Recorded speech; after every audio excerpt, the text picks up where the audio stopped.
С вами Хэппи, всем приветы. Магия и боец Баки звучит поистине нереалистично. И по правде говоря, так оно и есть. Ведь изначально это произведение автора Тачио Кагигачатское Ультрамессилова, судя по первому и второму сезону. Однако интерес публики начал падать, и вот мы видим, что автор добавил много приколюх для разнообразия своего мира. Чтобы это выглядело вроде нормально, а вроде ну и так сойдет. Главное не развивать эту тему, а то можно закопать самого себя. Я про то, что людям показали магию, они насладились и забыли, ведь смысла другого в этом нет. Самый банальный пример. Юдзиро уклонился от молнии. Физически человеку сделать это невозможно, соответственно отсюда можно сказать, что это магия. Однако мы не видим в дальнейшем, как Юдзиро двигается со скоростью молнии. Просто нас поставили перед фактом о сие чуде. Таким образом, мы с вами, друзья, увидим более подробный мир, произведение в котором может быть магия. Но не как из произведения о Гарри Поттере или магии и мускулах, где с помощью волшебной палочки можно наколдовать какое-нибудь заклинание, а магию времен короля Артура. Или же Геракла, где люди обладали нечеловеческой силой, скоростью, умели восстанавливаться почти от любых ран, то есть были практически неуязвимы. И все это в сочетании с наукой делает произведение боец Баки куда интереснее и разнообразнее. А вот про науку можно поговорить и в другом видике. Если поставишь прямо сейчас под этим роликом лайк. Как наберем 3000 лайков, начну делать ролик про науку и Баки. А вот магия в те времена считалась чем-то удивительным. Например, Астерикс и Обеликс после специального пойла обладали поистине ужасающей скоростью. И для людей того времени это считалось безоговорочно магией. А Бог может сделать уже все остальное. Поэтому для людей того времени повышенная скорость и сила уже считалась магией. Ведь нельзя быть на одном уровне с Богом. К ним такие мысли на ум даже не приходили. А если так подумать, то в бойце Баки случилось много всего удивительного, и это было связано не только с нашими главными героями, но также со второстепенными. Например, первое, что приходит на ум, так это Гая, который смог пробраться в зад человека и разорвать ему все внутренние органы изнутри, а затем вылезти через рот. Одним словом, произошла магия.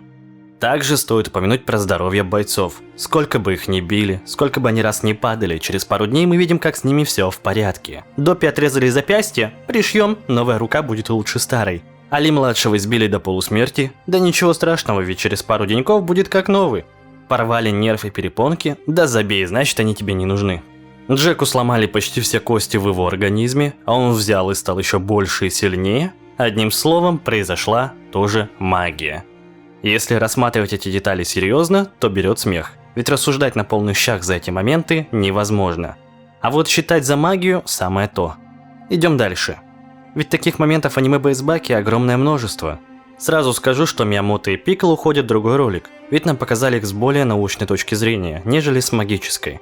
Хотя, по правде говоря, как раз таки момент вселения души в специальном выращенном теле является магическим. Но дальше мусолить эту тему не будем. Однако еще хочу пару слов сказать про Мусаши. Он обладает призрачными клинками, или невидимыми.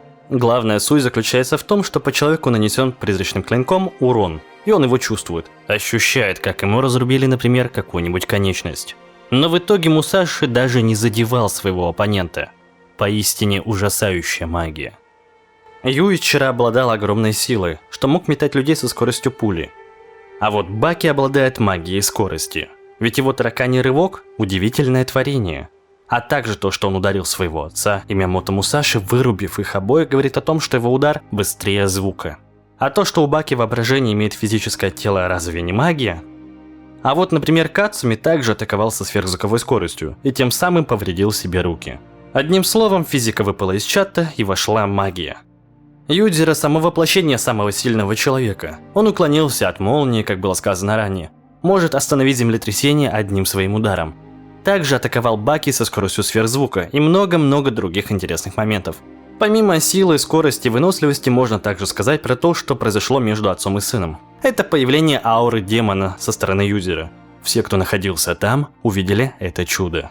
Также магией можно назвать то, что Юичиро появился в форме призрака и смог помочь Баки победить отца. То есть огромная толпа людей увидела полупрозрачный силуэт мертвеца, говорящий с этими двумя. Если это не магия, то что можно назвать магией?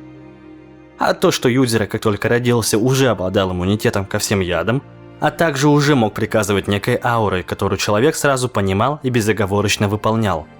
Таким образом, в мире Баки магии очень много, и ей имеет смысл быть, для того, чтобы приукрасить мир бойца Баки. Давай наберем под этим роликом 3000 лайков, я сразу приступлю делать следующий ролик. А в комментариях я посмотрю, что ты думаешь по поводу магии. Вдруг я что-то забыл. С тобой был Хэппи. Пока-пока.